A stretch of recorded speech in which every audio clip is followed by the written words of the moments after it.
ఇక పాత నోట్ల మార్పిడికి సంబంధించి మరింత సమాచారాన్ని మా ప్రతినిధి ఇన్నారెడ్డి అందిస్తారు. ఇన్నారెడ్డి.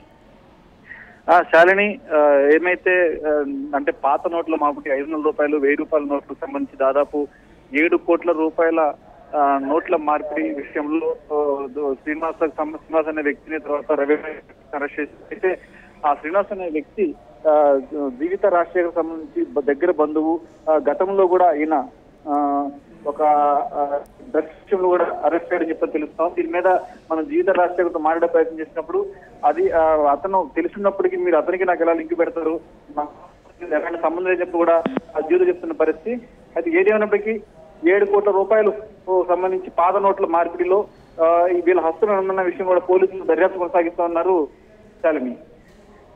ఇన్నారెడ్డి, మరి అలాగే అంటే జీవిత రాజశేఖర్ ఆఫీస్లోనే ఇలా పాత నోట్ల మార్పిడి జరిగినట్టుగా తెలుస్తుంది. మరి దీనిపై జీవిత రాజశేఖర్ ఏమంటున్నారు?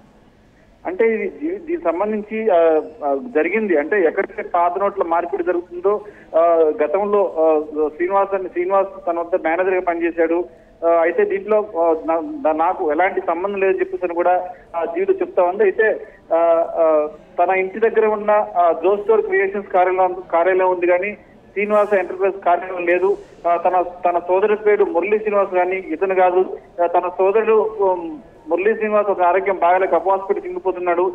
దొరికిన డబ్బుకు తనకు ఎలాంటి సంబంధం లేదని చెప్పేసి కూడా జీవిత తను చెప్తా ఉంది.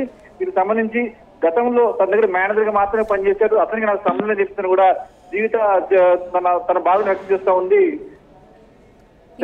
మరి అలాగే పోలీసులు కూడా విచారణ చేపట్టినగా తెలుస్తుంది. మరి దీని గురించి ఏం సమాచారం అందింది అప్డేట్?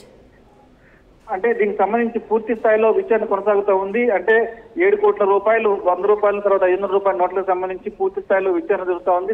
పక్కా సమాచారం తెలుసుకున్న సెంట్రల్ జోన్ టాస్క్ ఫోర్స్ పోలీసులు పట్టుకొని వాళ్ళిద్దరు అరెస్ట్ చేయడం జరుగుతూ ఉంది. అయితే దీంట్లో జీవిత రాజశేఖర్ బంధువు గతంలో ఈయన డ్రగ్స్ కేసులు అరెస్ట్ చేయడం చెప్తున్న నేపథ్యంలో ఆ యాంగిల్ కూడా పోలీసులు అంటే వీళ్ళకి రిలేషన్ ఉందా, ఈ డబ్బులకి జీవిత రాజశేఖర్ ఏమైనా సంబంధం ఉందన్న యాంగిల్ కూడా పోలీసులు దర్యాప్తు చేస్తా ఉన్నారు. ఈ నేపథ్యంలోనే జీవిత చాలా స్పష్టంగా శ్రీనివాస్ అనే వ్యక్తి గతంలో తన వద్ద మేనేజర్ గా మాత్రమే పనిచేశాడు, కానీ అంతకు మించి అతనితో మాకు ఎలాంటి సంబంధం లేదు. అలాగనే ఇప్పుడు ఏమైతే శ్రీనివాస్ ఎంటర్ప్రైజెస్ అని చెప్పని శ్రీనివాస్ ఎంటర్ప్రైజెస్ లో దాడులు జరిగితే దాదాపు 7 కోట్ల రూపాయలు దొరికాయని చెప్పుకుంటున్నారు, కానీ ఇది మా ఇంటి దగ్గరే ఉందని చెప్పేసి చెప్తూ మీడియాలో వస్తుంది. కానీ మా ఇంటి దగ్గరలో శ్రీనివాస్ ఎంటర్ప్రైజెస్ కార్యాలయం లేదు, కాకపోతే జోస్టార్ క్రియేషన్స్ అని మాత్రమే ఉంది. ఇవన్నీ కూడా మీడియాలో తప్పుడు సమాచారం వస్తుంది కాబట్టి నాకు సంబంధం చెప్పి పక్కన జీవిత రాజశేఖర్ చెప్తున్నప్పుడు కూడా దీని మీద పూర్తి స్థాయిలో విచారణ జరిపి ఆల్రెడీ గతంలో శ్రీనివాస్ అనే వ్యక్తి జీవిత రాజశేఖర్ దగ్గర మేనేజర్ గా పనిచేశారు కాబట్టి మరి వేరే అతనికి సంబంధించి జీవిత రాజశేఖర్కి ఏమైనా లింకులు ఏమైనా ఉన్నాయన్న యాంగిల్ లో కూడా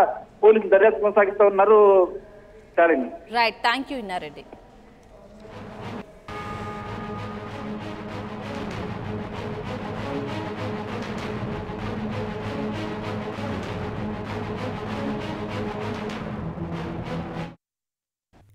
For more updates, please subscribe 99 TV Telugu.